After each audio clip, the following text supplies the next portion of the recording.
मैं मिथिलेश गुप्ता आप सभी का स्वागत करता हूं फ्लाई ड्रीम पब्लिकेशन के फेसबुक पेज पे।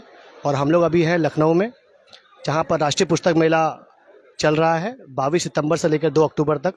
तो चूंकि आपको जैसा कि पता है कि हमारा जो थीम है वो है किताबें ज़रा हटके, और किताबें ज़रा हटके के तहत हमने बहुत सारी फिक्शन किताबें पब्लिश की हैं, जिसमें से कई रोमांटिक किताबें हैं, बच्चों के लिए है, टीनेजर्स के लिए हैं। हम लोग ऐसी किताबों पर काम करते हैं जो हिंदी में बहुत ही कम संख्या में किताबें प्रकाशित की जाती है। लेकिन एक इत्तेफाक की बात थी कि मेरे पास एक किताब आई और उस किताब का नाम था बकास संघर्ष। और मुझे लगा कि नॉन फिक्शन में तो हम पब्लिश नहीं करते हैं, तो ये ऐसी किताब क्यों कैसी होगी जो किताबें ज़रा हटके के हमारे टैगलाइन में फॉल करेगी। तो इस तरह से अभी ये किताब मेरे हाथ में है, नॉन फिक्शन की हमारी पहली किताब है, बहुत अच्छी सेल हो रही है, बहुत अच्छे लोग इसे बहुत लोग पढ़ भी रहे हैं, पसंद भी कर रहे हैं। और जैसा देख सकते हैं कि बकास संघर्ष अनजाने किसानों के संघर्ष की दास्तान है। 2 महीने पहले ये किताब प्रकाशित हुई थी। तो इसके राइटर हैं डॉक्टर अविनाश झा जी, जो कि हमारे साथ आज वो लखनऊ में ही 20 सालों से रहते हैं और यहीं पर कार्यरत हैं। और आज फ्लाई ड्रीम पब्लिकेशन के स्टॉल पर हम अविनाश झा जी का स्वागत करते हैं और जानते हैं कि क्या है खास इस किताब में। बहुत बहुत स्वागत है सर आपका। धन्यवाद मिथिलेश जी। आज मुझे यहाँ आकर अपनी बातें कहने का मौका लगा। और ये किताब लिखने के पीछे जो मैं अपना उद्देश्य बताना चाहूँगा कि ये बकास संघर्ष एक ऐसे किसानों की दास्तान है जिनके बारे में इतिहास में कभी जिक्र नहीं हुआ। इतिहास में एक्चुअली वही किसान आ पाते हैं जो बड़े होते हैं। ये बकास संघर्ष बिहार के उत्तरी बिहार के उन किसानों की दास्तान है जो अपने ज़मीन के बचाने के लिए ज़मींदारों से लड़ते रहे।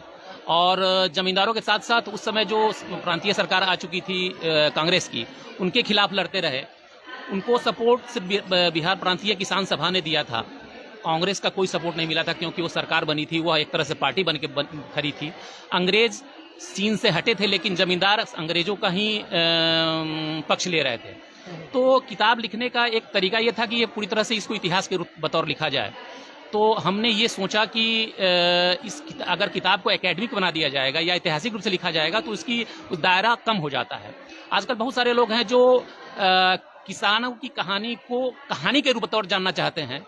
एक्चुअली उनकी अपनी कहानी होती है। हर एक आदमी जो है कहीं ना कहीं किसान परिवार से जुड़ा हुआ है, जो एक फेस किया है सबके उसके परिवार ने, उनके बाप दादाओं ने, या आज वो एक एज ए किसान के रूप में फेस कर रहा है, तो उसकी कहानी जानना चाहता है। किस तरह से उनके पूर्वज लड़े हैं, किस तरह से आज इस स्थिति में आया है। हाल फिलहाल में जो किसान आंदोलन हुआ, वह किसान सभी आज की पीढ़ी ने देखा है, लेकिन उस जमाने के किसान के संघर्ष को आज की पीढ़ी ने नहीं देखा है। तो उसको देखने के लिए हमको एक कहानी के बतौर इस चीज़ को लाना था जो फैक्चुअल है। ये घटनाएं सत्य हुई है, लेकिन इतिहास के पन्नों में दर्ज नहीं हो पाई किसी कारणवश। इसके पीछे मुख्य रूप से और सारे बिंदु हो सकते हैं कि क्या प्रांतीय सरकार कांग्रेस की थी, जिन्होंने जो बड़े बड़े नेता थे इस आंदोलन को बहुत आगे नहीं इतिहास में शामिल होने दिया, जो ताकतवर थे। जब से सबाल्टर्न आंदोलन चला, नीचे से देखने के, इतिहास को देखने की प्रवृत्ति आई है, तब किसानों के अस्तित्व को ऊपर आगे बढ़ाया गया है। उनकी दृष्टि से पूरे राष्ट्रीय आंदोलन को देखने की बात की गई है। तब वो जितने भी किसान आंदोलन हुए, उसमें भी जो छोटे छोटे बहुत सारे किसान हुए, चंपारण आंदोलन तो महात्मा गांधी जी के चलते आ गया, लेकिन ये किसान ये मुख्य धारा में नहीं आ पाया।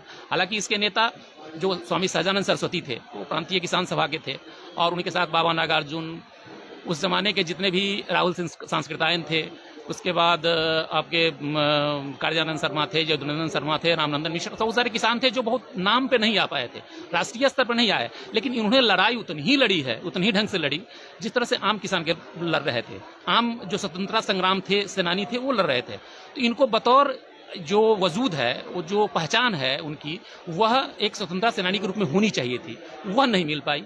तो मेरा प्रयास है कि इस किताब के माध्यम से आम लोग इस चीज़ को पढ़े, इतिहास की चीज़ को कहानी के बतौर पढ़े, कहानी के रूप में सीखे। हालांकि इसकी शुरुआत और बेस स्वामी सहजानंद सरस्वती और बाबा नागार्जुन, इन्हीं के लोगों का था, लेकिन हमने इसको दूसरे तरीके से लिखने की कोशिश की है जो थोड़ा आकर्षक लगे, तो लोगों को रोचक लगे।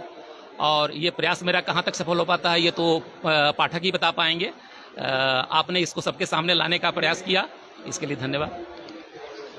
तो जैसा कि सर ने बताया, मैं कुछ अध्याय पढ़ रहा था और मैं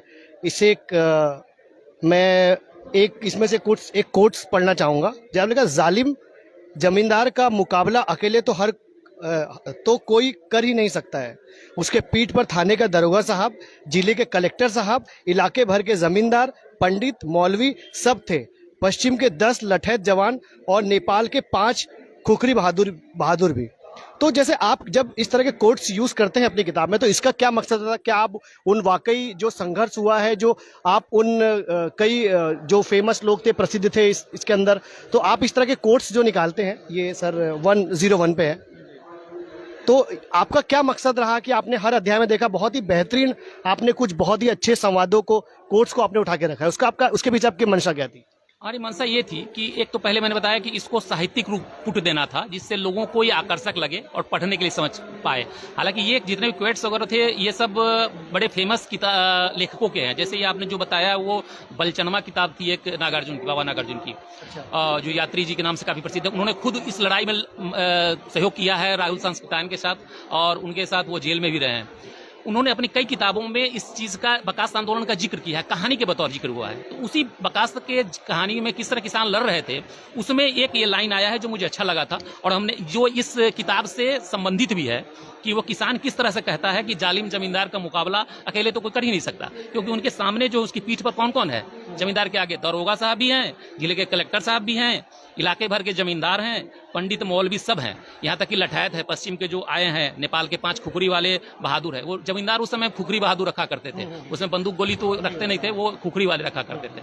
तो वो चूंकि उनके विरोध में है, और अकेले कौन है, किसान। किसान का सपोर्ट कौन करने वाला है? या तो उस समय स्वामी सदानंद सरस्वती के नेतृत्व में जो प्रांतीय किसान सभा थी वो थी।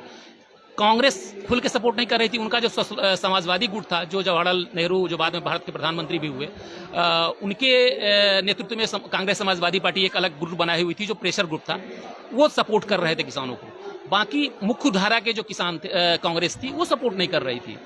तो इनको एक तरफ से डबल लड़ाई लड़नी पड़ी थी। अपनी लड़ाई जो अंग्रेजों के खिलाफ थी वो तो थी ही, साथ में इनके अपने जो देसी लोग थे उनके विरुद्ध भी लड़ाई लड़ना पड़ा था। हमने अध्याय में एक नई नई चीज डाली, जो आपने कहा कि हर एक में मैंने एक कोड डाला है, वह साहित्यिक लोगों जो लिखे थे उस जमाने में।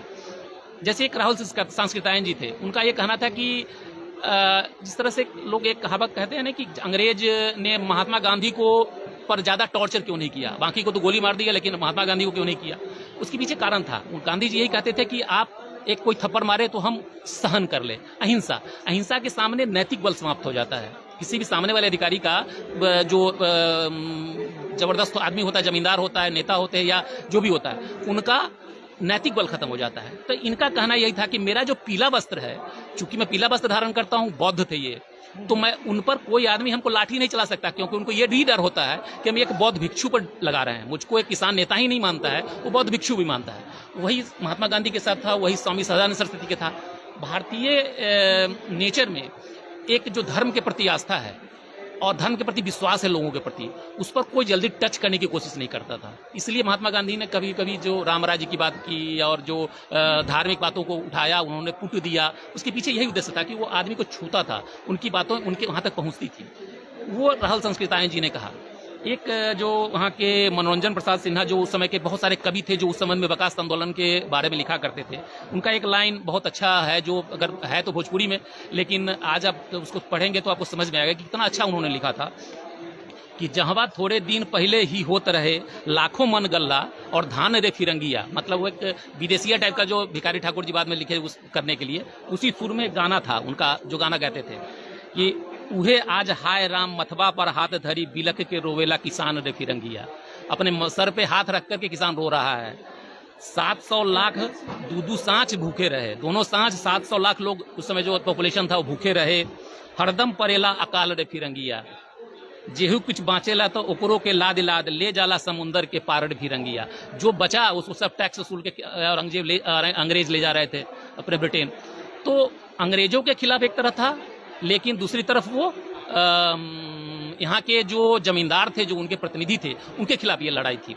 ये इसके बहाने अगर कोई हम जो आज का आदमी है, इंसान है, वह आज की पीढ़ी है, वह किसान के बारे में जान पाता है, तो ये बहुत बड़ी चीज़ है। हमारे लिए बहुत बड़ी उपलब्धि होगी कि वह अपने किसान के बारे में, अपने पूर्वज के बारे में, उसकी लड़ाई के बारे में, उनके तरीके के बारे में जान जाए, तो ये मेरे लिए बहुत बड़ी उपलब्धि होगी।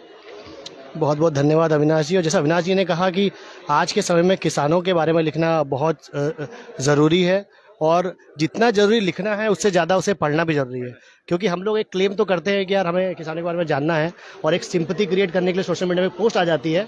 हो सकता है कि बकास संघर्ष के बारे में ऐसी कई पोस्ट चलती हो, लोग करती हो लेकिन लोग उसको पढ़ना डेप्थ में जिस तरह से आपने रिसर्च करके लिखा है, और मैं उम्मीद कर रहा हूँ कि जितने भी जो रीडर्स इस किताब को पढ़ रहे हैं और जिन्होंने भी इस किताब को नहीं पढ़ा है, इस किताब को आप फ्लाई ड्रीम पब्लिकेशन, बोधर्स प्रकाशन और हमारे सभी जितने भी पाठक हैं वो ऑनलाइन के माध्यम से बुलवा सकते हैं। तो मैं धन्यवाद करना चाहूँगा अविनाश जी का और उम्मीद करता हूँ कि ये किताब आप सभी तक पहुँचे और आपके दिलों तक ये किताब पहुँचे और किसान संघर्ष की जो दास्तां अविनाश जी ने लिखी है वो हम सब तक पहुँचे। बहुत बहुत धन्यवाद आपका अविनाश जी हमसे जुड़ने के लिए। Thank you so much. Thank you. Thank you.